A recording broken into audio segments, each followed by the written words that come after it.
Hey guys, it's me, Isa, and welcome back to Sip and Sync. So today's episode's gonna be a little different because it's just me on the mic. And yeah, life's been pulling all of us in different directions lately. So while we wait for the right time to sync again with, the trio, because I know Kyra and Seth have other responsibilities to do, and I am fortunate enough that I can control my time, even though I'm also balancing businesses and ang isang negosyo ko na parang empleyado ako kasi I respond to chats. I still have the opportunity to control when I will work on it. So ngayon, I am committed to continuing this podcast. So here I am. For today's episode, I just want to talk about choosing growth over certainty. I know that you guys know that I'm a licensed physical therapist here in the Philippines. And I also want you to know that I used to think that this will be my end game in terms of career. Kasi before in school, ang thesis ko pa nung college was the lived experiences of pediatric physical therapists because I also wanted to be a pedia PT. Then I also wanted to be a part of the sports side of physical therapy before. Kasi, diba, I used to be a table tennis athlete in high school. I used to play ping pong sa college.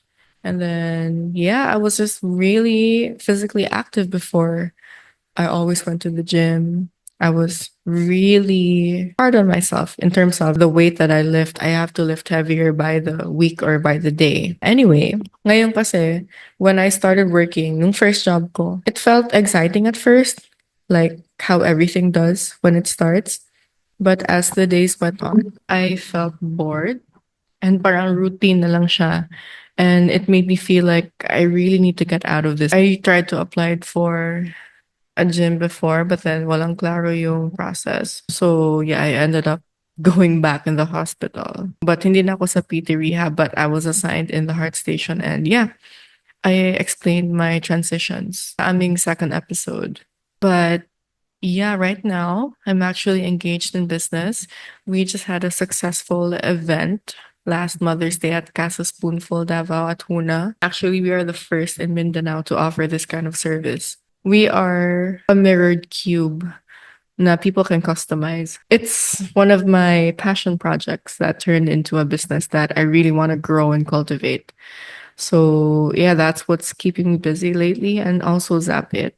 When I ventured in the business industry, growth looked so different. Iba talagang itsura ng growth in the healthcare field and in the business industry. Ako kasi ang heart ko talaga is, I know that I am meant to go to many places, not just in one clinic.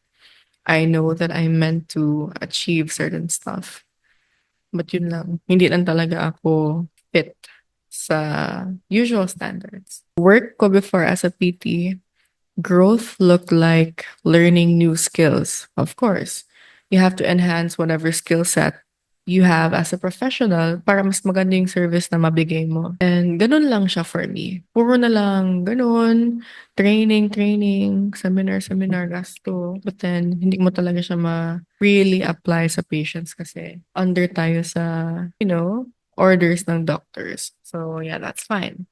But in business, girl, I tell you, from being a shy person na hindi ako sanay mag-usap sa iba't ibang tao, especially here in Zapit, like I really am grateful for the training Zapit gave me. So before, mahiyain, nahirapan magsalita sa harapan ng maraming tao, especially older people. Now, I'm comfortable talking to different kinds of people. So, yeah, mas naging out there ako, mas naging confident ako, mas naging disciplined ako in terms of myself. Kasi I read this article. Hindi naman siya article, but a short write-up na your discipline sa sarili will reflect on your business.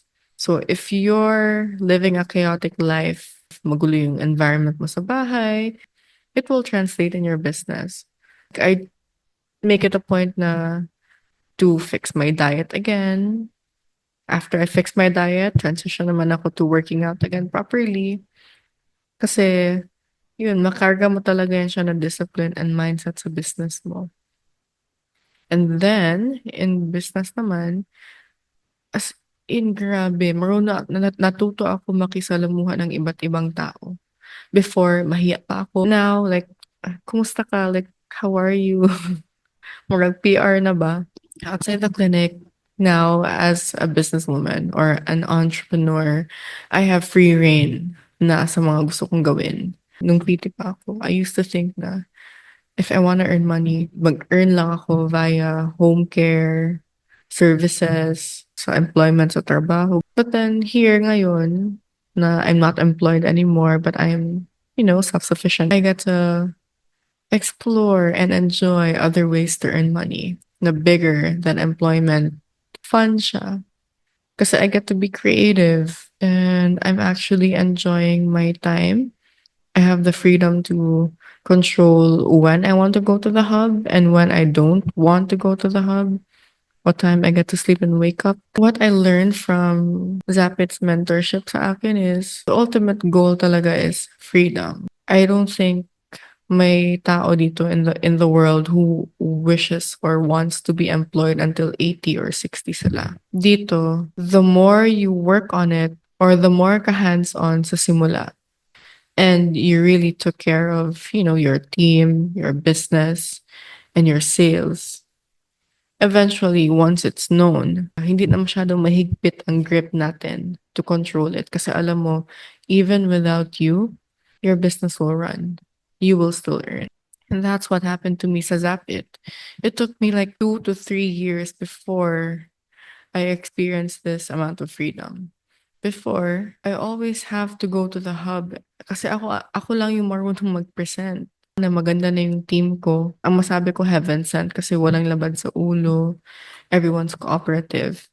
Even if they're from different teams, they work together.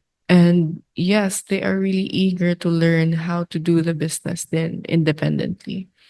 So with that, successful ang duplication na nangyari sa akin and sa mga teammates ko. And now, they are also duplicating themselves sa kanilang mga specific teams. Let's start. Grabe ang effort mo, labor work, leg work, pati presentation-wise. Kailangan ikaw talaga mag-present. But along the way, as you train other people to do the business just like you, nagiging independent na. Kaya ngayon, I'm able to focus more on my other businesses. For example, yung social media marketing agency namin, tapos ako yung in charge sa mga chat inquiries. I can do it na without thinking ba na, hala, I have to rush this para pag 4, ready na ako to go to the hub. And ngayon, I can focus on Gala Creatives. I can be more hands-on sa content creating, sa direction ng business, creating formats and contracts and systems. And yeah, I'm really enjoying it. And here's the other thing. Noon kasi, ang mindset ko before towards any type of responsibility is 9 to 5 lang. So, I start work 8 a.m., lunch break 12, I can switch my brain off, and then balik naman ako work mode 1 p.m. hantod 5. Then after 5 p.m., shut off, chill.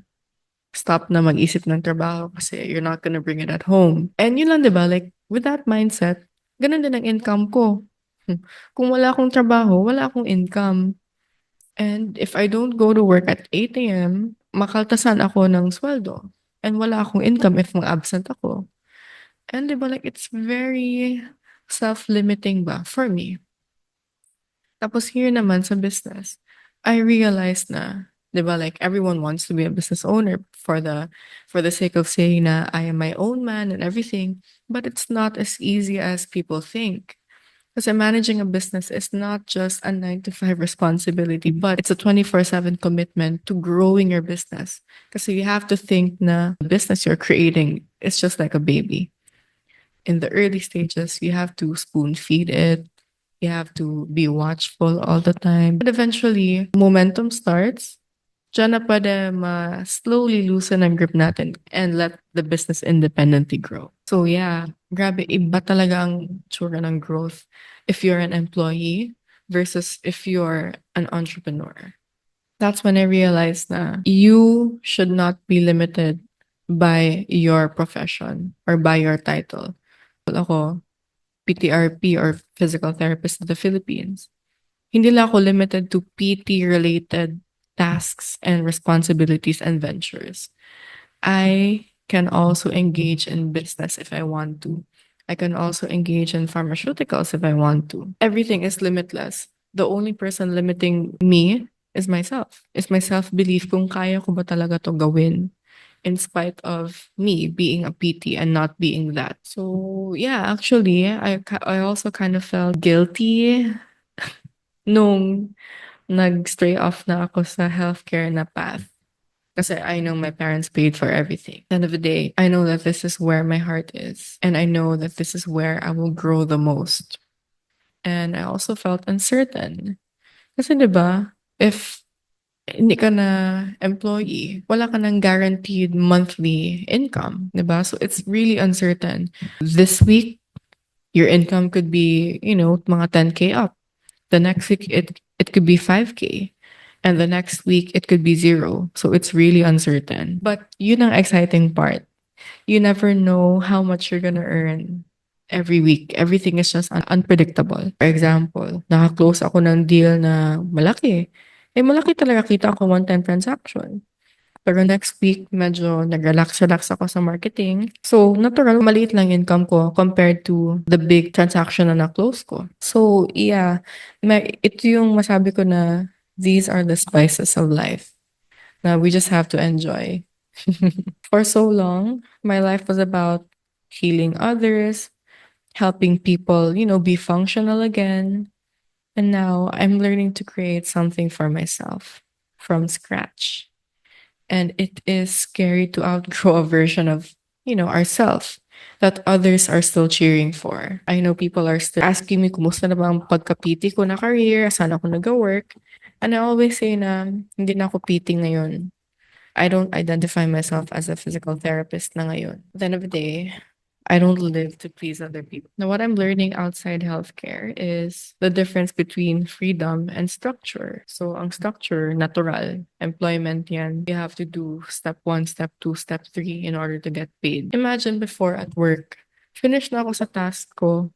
I can't even take a little nap. If I use my phone, people will still call me out na, wait, you can't use your phone and work. Ako like, bro, I did everything na kailangan kong gawin at this time and I finished it. Let me at least enjoy my free time. For me, maybe some people need it kasi kailangan talaga nila para magkaroon ng structure ang kanilang life. But there are also people who work best if they're given freedom. I'm free to do whatever I want, anytime I want. But then this is where the hard part comes in. You have to be disciplined sa freedom na binigay sa'yo. Before I started recording this, tinapos ko muna yung morning tasks ko sa other businesses ko.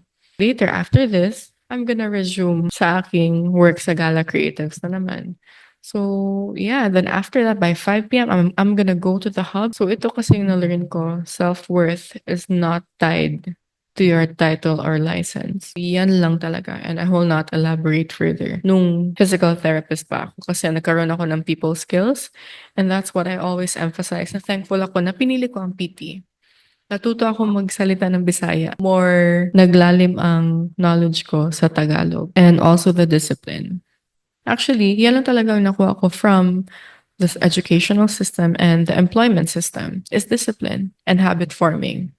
At ito yung or in-emphasize sa akin ng mentors ko sa Zapit. Sa school, we were never taught to go whenever you want, mag-discarte ka whenever you want. We were taught to build habits. Imagine being in one place from 8 a.m. or sometimes 7:30 a.m. until 3 p.m. or 5 p.m. Diba? Routine. And you have to show up. Nung sa healthcare ako before, I was used to talking to, patients. So people with impairments and disabilities. Ngayon, when I transitioned into business, ang kausap ko madalas, mga taong normal. Yung walang impairment, walang disability. At doon ako parang na-culture shock pa na. Sanay lang ako mag-usap sa mga people who need help. Ang mga life skills like talking, walking. Ito kasi is, you're talking to someone like you who's normal. So yun talaga yung challenge ko. I have to unlearn getting used to talking to people with impairments and disabilities and learn how to talk to people who have no impairments at all. So for me, that's the beauty of learning new skills. Good. You get to discover parts of yourself na akala mong hindi ka ganun, yung pala, you end up being a successful person in that field. Last year ko pa to pinag-iisipan.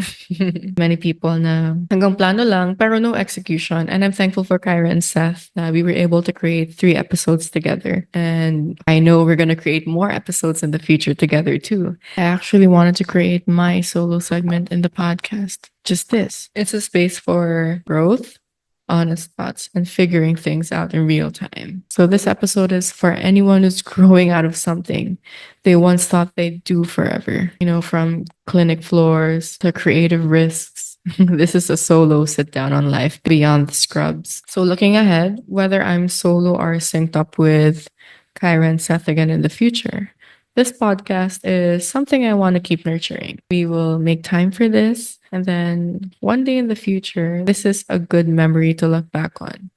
And maybe we can show this to our family, our future kids. Diba? Who knows? Thank you for sinking in with me today. And if you're someone who's choosing growth, even if it's scary and quiet, I see you. We're figuring it out together. And yes, if you need someone to talk to, you can just send us messages in our email or comment down below. So our email is sipandsync@gmail.com. And then you can follow us on Spotify and YouTube. Thank you guys. And again, this is Isa. And see you on the next Sip and Sync episode.